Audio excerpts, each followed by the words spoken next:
Here is the serving Republican lieutenant governor of North Carolina on that movie, on Black Panther. He says it is, quote, created by an agnostic Jew and put to film by a satanic Marxist. He calls it, quote, this trash that was only created to pull the shekels out of your Schwarze pockets. Ladies and gentlemen, the Republican lieutenant governor of North Carolina. Tomorrow, on Super Tuesday, he's actually going to be running in the North Carolina primary to try to become his party's nominee for governor of the great state of North Carolina. Here he is calling survivors of school gun massacres, quote, media prostitutes, as in prostitutes, but prostitutes. He calls them spoiled little bastards who need to shut up. Again, this is for kids who lived through a school shooting that killed 17 of their classmates. They need to shut up. He calls public school teachers, quote, wicked people. And not for nothing, he says this about the Holocaust. He says, quote, Hitler disarming millions of Jews and then marching them off to concentration camps is a bunch of hogwash. He is the Republican Party's leading candidate to be their party's nominee for governor of the state of North Carolina. He will be on the ballot tomorrow in that state. He's already lieutenant governor in North Carolina. On Friday in Florida, Republicans in that state legislature passed yet another new law to restrict any teaching about racism in the United States. This happened just this past Friday, just a couple days ago in Florida.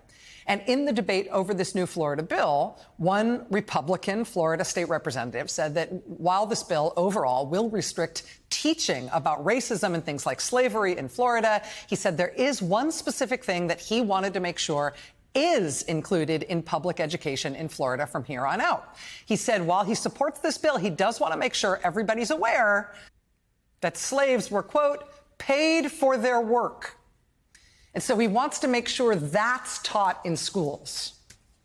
And then he voted for the bill. This, of course, comes in Florida after the state's Republican governor tried to claim during his presidential campaign that there were actually a lot of underappreciated benefits of slavery for the people who were enslaved.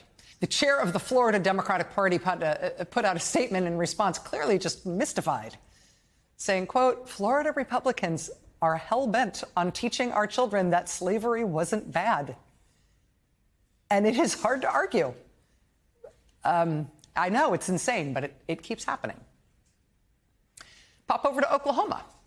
In Oklahoma, Republicans control the state government there, too. And like just about everywhere, that's true. Oklahoma Republicans have now banned abortion in almost every circumstance. But that apparently is not enough for them. Oklahoma Republicans are now moving a new bill that would create a state registry of every woman who does still find a way to get an abortion. I wonder what Oklahoma Republicans will want to do with a state database of women who have undergone abortions. I'm sure they want it for only the most respectful and responsible reasons.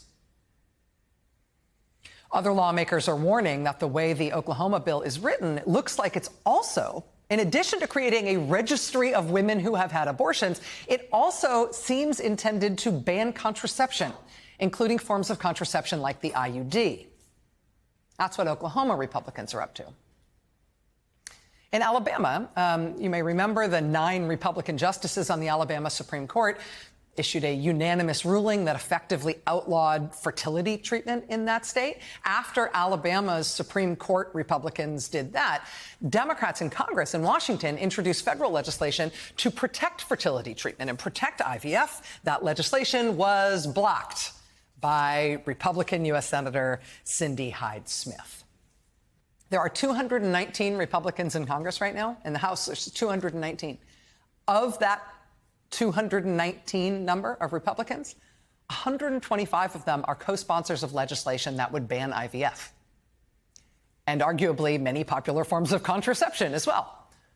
125 House Republicans, more than half the Republicans in the House, co-sponsored that, including the Republican Speaker of the House. 125 of them. 195 of them voted against contraception, full stop. The Right to Contraception Act was introduced by Democrats after the Republican appointees on the U.S. Supreme Court overturned Roe v. Wade. The right to contraception. Only 8 Republicans in Congress voted for that. 195 voted against. And let's just stick with healthcare just for a second. Florida again. Florida, they are now contending with a super worrying outbreak of measles. Measles, like it's the 1800s or something. One of the most transmissible pathogens on Earth. And one we don't typically have to worry about anymore in this country because for 60 fricking years, we've had a totally effective vaccine against measles. Except in Florida, Republicans picked a very special state surgeon general who's now telling Florida parents, oh, who am I to suggest that perhaps kids should be vaccinated against measles? Yesterday, the Florida Department of Health released a letter from Surgeon General Dr. Joseph Ladapo emphasizing how contagious measles is, but did not urge parents to vaccinate their children. He does not, which is an interesting letter from a Surgeon General. Beyond who am I to say your kids should be vaccinated, the hand Republican-picked Florida Surgeon General wouldn't even say that kids with measles should stay home from school while they're infectious and symptomatic with one of the most transmissible, potentially fatal pathogens known to mankind. Measles in Florida. Not to be outdone, now the Republican Party's leading presidential candidate is saying on the stump that he will withhold all funding, not a penny, from any school anywhere in America if kids have to be vaccinated to come to school. Kids have to be vaccinated all over the country, everywhere, against measles and mumps and polio. I mean, it's been true for decades. It's been true for generations. But just in case you've been missing, I don't know, iron lungs, the Republican Party is raring to go this election year with a new measles and polio for all the kids plan. And what swing state busy mom and dad isn't going to want to get the whole family to lick that doorknob and vote GOP this November with that kind of platform on offer to the American people? Can we get a smallpox over here? How about some tetanus for the little ones? Whooping cough like it's going out of style. I do want to give the Missouri Republican Party a little bit of a shout out, though. A little salute, a little stiff-armed salute, perhaps. This gentleman, not the one in the Klan robe with a sheet over his head, but the guy next to him. And you can see him also in this photo. He is not the guy with the full Klan neo-Nazi uniform on with the tie on the right. No, he's the guy next to him. You can see if you put the images next to each other, he's got the same little thing on in both images, the glasses around his neck on those like croquis style things. Yeah, so that guy, the one who, with the burning cross behind him, is making the Roman salute with the Klansmen, and then in the other photo with the neo-Nazi uniform guy in front of the neo-Nazi flag, he is running for the Republican nomination for governor of the great state of Missouri. And I said I wanted to shout out the Missouri Republican Party here, and I do, because they are now frantically trying to remove him from the ballot. So the neo-Nazi Klan guy can't be their Republican nominee for governor. Once they announced that they were trying to get him off the ballot, he responded this weekend saying, quote, "The GOP knew exactly who I am." Republicans in Missouri, including the Missouri Secretary of State, are trying to get him off the ballot now fast, while also trying to explain away what appear to be themselves like taking pictures with that guy. While he says, you knew exactly who I was. You want one from Georgia? In Georgia, Republicans there are on the cusp of approving a new license plate, a new official license plate for the state of Georgia. And this one comes with a little history. In 1944, right, this is the apex of the Allies' final push to defeat the Nazis and win World War II. When FDR was running for his 4th term in office, the Republicans ran Thomas Dewey against him in the 1944 election. There was also a third party in the mix in 1944. They ran a preacher for president in 1944 who called himself a Christian nationalist. He ran on a platform that said that all American Jews should be forcibly sterilized and then deported from the United States. That party was called the America First Party.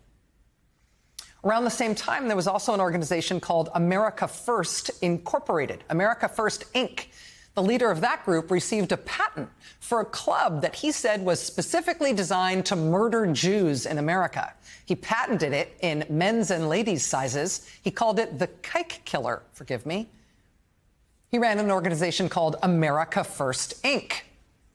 Both those organizations, the America First Party and America First Inc., in the 1940s were trying to capitalize on the notoriety and the name recognition of the America First Committee, which had at one point been very popular in the United States, but it started to wobble a little bit after its chief spokesman in 1941, Charles Lindbergh, gave a big speech in Iowa saying the only reason we were going to end up fighting in World War II is because the Jews were going to make us do it. The America First Committee and the America First Party and America First Inc. Georgia Republicans are about to approve a new taxpayer-supported official state Georgia license plate that says America First on it. The Republican Party is kind of amazing right now. No matter where you look, no matter what state you look, contraception, if you're trying not to have a baby, that's over. IVF, if you're trying to have a baby, that's over too. The Holocaust denier should be the Republican nominee for governor. The sterilize the Jews and deport them movement should be memorialized on official state Georgia license plates. We want really, really, really small government that's nevertheless big enough to make an Oklahoma state registry of every woman who's ever had an abortion, and we'll tell you later what we're going to do with it. Slaves had it great, actually. Slavery wasn't so bad. Let Florida Republicans tell you about it. It's retirees. It's the AARP that's the real evil in America. Tetanus and measles, honestly, they're kind of cute when it's for babies.